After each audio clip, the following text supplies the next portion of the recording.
Welcome to another video. We're gonna be hopping into medium winter, which Bobby is still stuck there. That's why we're entering. New technology and ideas, but humans also have their downsides. So yeah, a lot of damage has been done to wildlife and animals by humans. But what if we never existed? If we were never on this planet, how different would the world be? And would it be better? we're just gonna be Get ready to see just how much humans have affected planet Earth. If humans never existed, of course, we would not be the dominant species. If no humans ever existed, then the dominant species would likely be the next thing after humans. Based on DNA, this would be chimpanzees. Humans and chimpanzees share 99% of our DNA. This means they are our closest living relatives. They would likely evolve and get almost as smart as us one day. But if we're just talking about our species of human, then Neanderthals would likely take our place. Neanderthals were very intelligent beings despite their media depiction. me change the way. But yeah.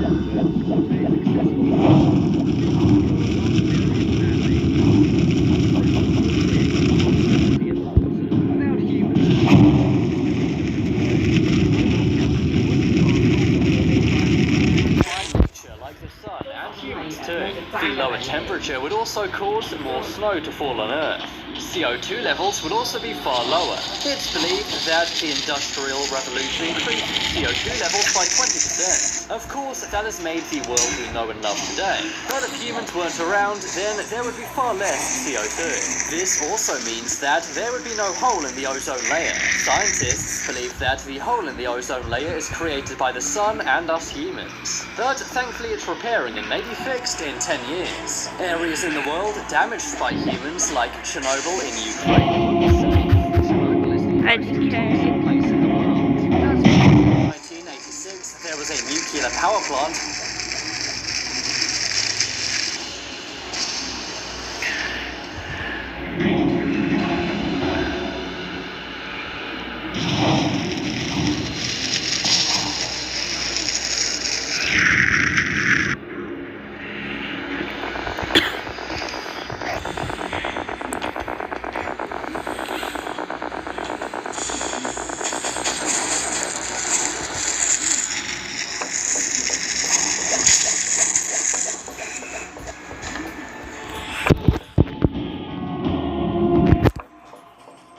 Meltdown. Many other animals would also be alive if humans did not exist. This is especially true under the sea. In the past 40 years, there's been a 50% decline in marine life. It's believed this is thanks to our climate changing, and also humans fishing on a massive scale. Amazing animals like the woolly mammoth would also still exist. It's believed these went extinct for two main reasons. This includes environmental factors and also humans hunting them for meat. But some living things would not exist. For example, indoor plants would never exist. These have been bred by humans to be indoors. Modifications have been done to fruit and vegetable seeds. This is to make them look different and taste better. But of course, if this was all natural and humans weren't messing with the seeds, this would not be the case. It's safe to say some of our favorite foods would look and taste very different. You may think that whatever happened, cockroaches would be fine. After all, they're one of the most rugged animals in the world. They could even survive a nuclear blast. But cockroaches would actually become extinct without humans. Humans generate the heat cockroaches need.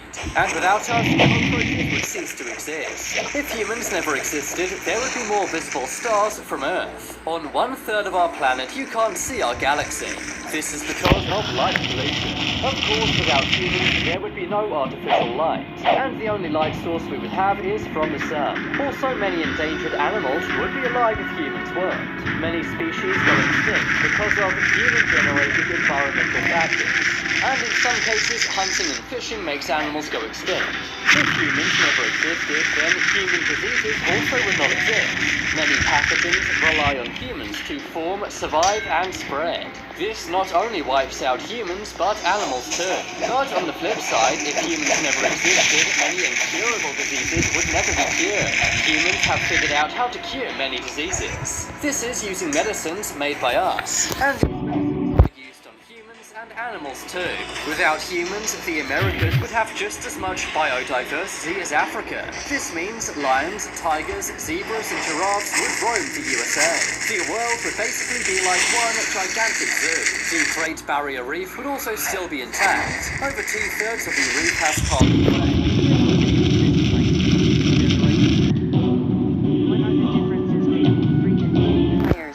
Heroes. The answer is no difference. Join Idle Heroes and enter the redemption code IH777 to enjoy 40 free dwells. 5-star Levy, 5-star Russell, 5-star Drake, 5-star Penny, and more superheroes are ready to. No more gaps with paid players.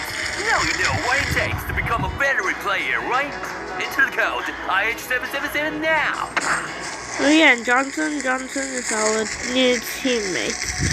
Bobby is now the lowest of the lowest. Weak? For a legendary commander?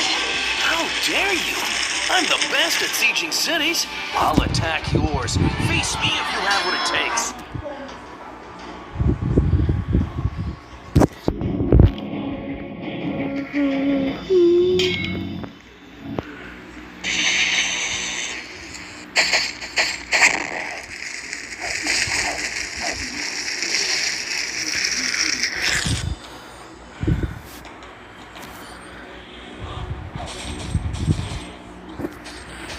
So I log onto the server this morning, and what do I find other than a big explosion? A big old mess. And who's going to end up cleaning up this, eh?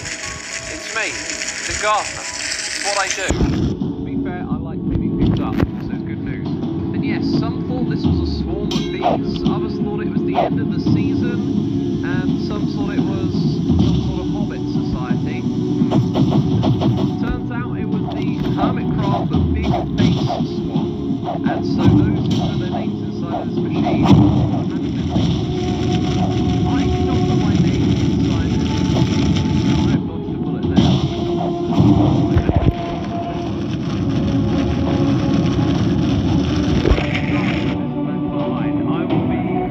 at some point in the live stream. For now though, we're going to leave the area.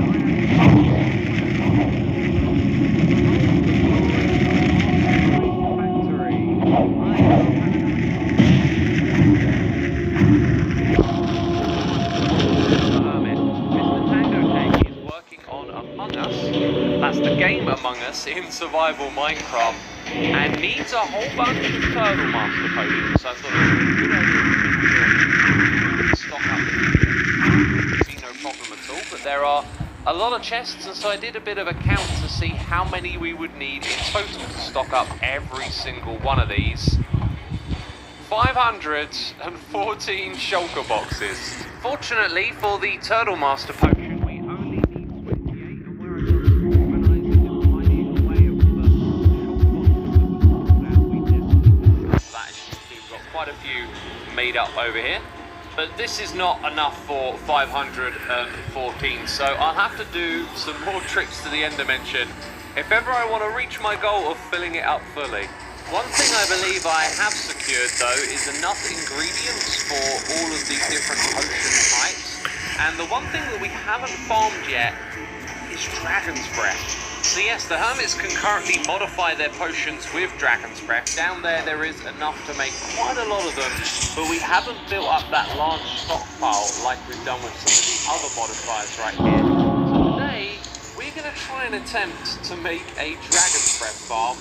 Oh yeah, and of course we're going to fill up all of these with Turtle Master potions. And I love this system. I just chucked all of those shulker boxes into the pit down below, and look at this, it just starts brewing them again. Fantastic. Okay then, Dragon's Breath farm. We're going to need a lot of some stuff and a lot of stuff for the farm itself. We only need a few building materials here, but what we're also going to add are some and then I need to bring along some food, and that is overkill. So I've got tons of golden carrots. In fact, I've got another shulker box over here from earlier in the season. So that'll be our food of choice for this farm.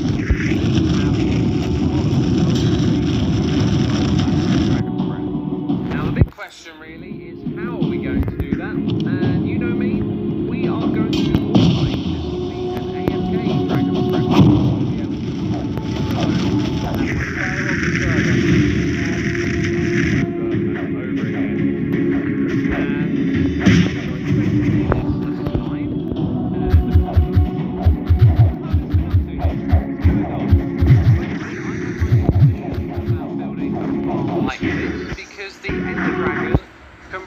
blocks.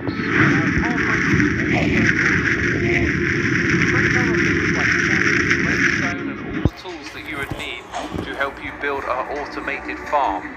So I figured that designing and testing would take a really long time, especially if the Ender Dragon's just gonna like fly by everything you built and destroy it each time.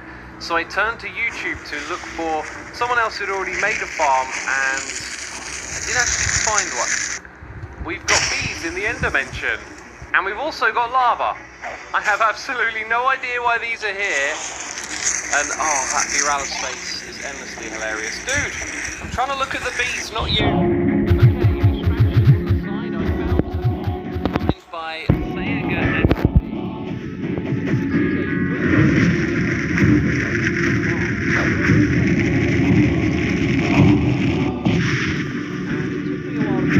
To build it and then actually how to use it as well, but I did that in a creative world, and with a little bit of time I've sussed everything out. So we're going to build it here and I'll show you exactly how it works. So are you ready to use your imagination a little bit? When we're using this farm, I need to clear out the entirety of my inventory. So imagine that there's nothing in here, and what we do is fill it up with junk blocks and set 2 slots. In my offhand, we're going to be holding golden carrots. That is our food of choice. And then in my main slot that I'm also selecting, we're going to have bottles, and then everything else will be filled up. Now this will enable me to simply hold down right click, and I'll either be able to eat food or scoop up some dragon's breath with this bottle. And when I do that, the dragon's breath will pop out of my inventory because there's no to go to. So I will literally walk over to this contraption, stand on top of the honey block, close the door, face downwards, and hold down right click. Then I'll be able to access both my food and my bottles. And then what's going to happen is the dragon will fire its dragon's breath at me, and it will land above my head. But despite me facing downwards like this, I'm actually going to be able to pick it up with the bottle that I'm holding in my hand. Now the dragon will do that while it's flying around, and it will also do that while it's stationary here in the middle, which it periodically does. And in testing all of this, I realised something must have changed some time ago in this game, where the dragon can't go lower than the height of the floor we're on right now, because at no point does it ever fly down into the ground and then knock out a bunch of blocks like we have here. And this is the contraption. So let's explain how it works. When that dragon's breath pops out of my inventory, it's going to fall down through the honey block into the hopper below. That will create a pulse over here that goes round and activates this little dropper elevator. From this chest, we feed into it bottles, so that means we get our bottle back. And then over on this side, we've got another one. You can see it continues around the corner, but it also makes a little bit of a clock, and I think that's to make you use more food if you need it. So this is where the food will be dispensed from.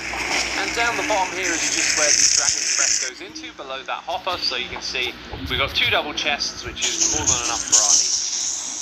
So now we're going to fill in the space around here. I just don't really want any Endermen coming into this, but also this is how they did it in the tutorial, so maybe there is another good reason to fill all this space in that's not obvious. And with that now done, the farm is ready to go. However, I want to be precautious with this. I don't want my player to die when AFK here. I want to be able to do this for a long time and get lots of dragon's breath. So now we're going to do something that, in all honesty, definitely terrifies me. And that is facing the void. I decided long ago it would be a good idea to put beacons down at the very bottom of the world where the dragon wouldn't fly. But since then I've learned it probably isn't going to fly anywhere near here anyway, so I could have just put them underneath the surface. Anyway, I actually want to put this all the way down at the bottom of the world because I can't remember the last time that I did this, right? Now, I'm wearing all of my netherite armor and stuff, and look at that, I didn't fall into the void, but just in case I did, I can just fly out of it, so... Oh, it's still scary, even though you know you're going to be okay. And so let's take in the view. You don't normally see this part of the Minecraft world too often, do you? So anyway, now we have strength, which we don't really need, but we've got resistance too, and regeneration to help me stay alive if I take damage. And there is also a beacon base right here, and initially I thought, oh, there you go, you know, the dragon doesn't fly down here. This might have been they've done that with the assistance of some mine gods. This is it, my friends. By the way, you're going to be hearing the sound of this player and not the camera account. So I survive and I create some Dragon's Breath potions. Now, unfortunately, I had some technical issues with recording a moment ago. I was just letting you know that I've headed over here with some diamond gear, and I've left my netherite gear back at the base. You can also see I brought with me a whole bunch of I'm end gonna see you crystals, guys next time. and then Bye-bye. I walked you